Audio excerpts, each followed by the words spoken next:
I'm Kohlby Caruana, and this is speech presentation 2.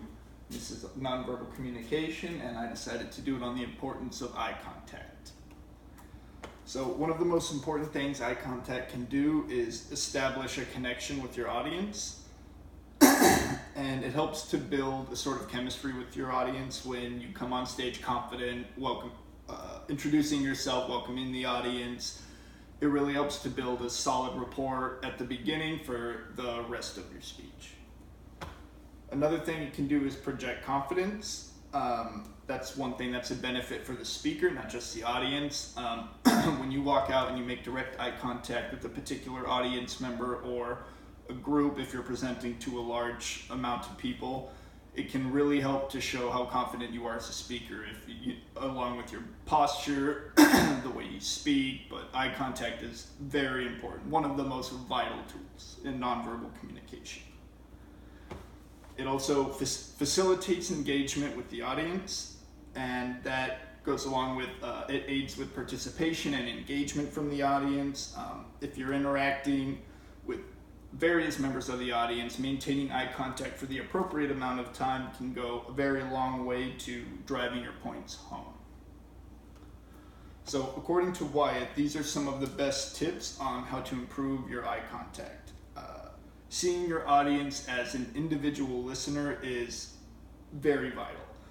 Even if you're in a very large crowd, if you engage a single person within the crowd, the rest of the crowd has that thought in their mind where they could be next. They could be the next to be engaged. So recognizing that can help to make your audience engage you more as a speaker, and that can help with your presentation.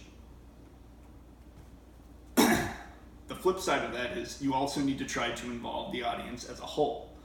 So one of the most important ways to do that, if you're giving a speech to a large audience, is to maybe chunk the audience up into certain groups and make eye contact with them on whatever points you are trying to drive home.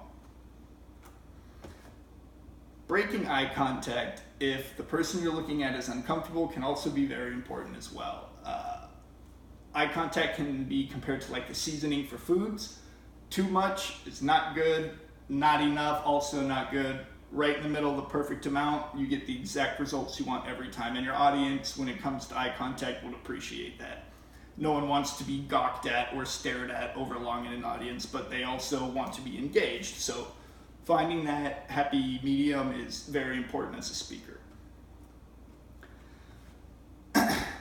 Whenever you're driving a main point home, making eye contact with an individual or a group as well can really help to drive that point home and put emphasis on it.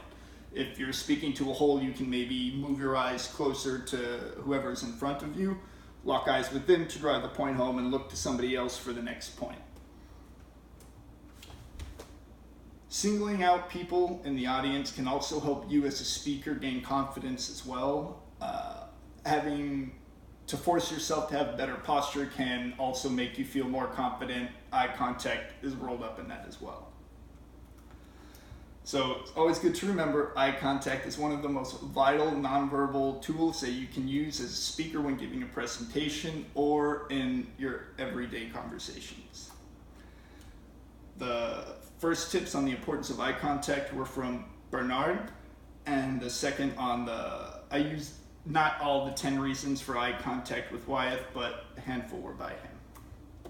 Thank you.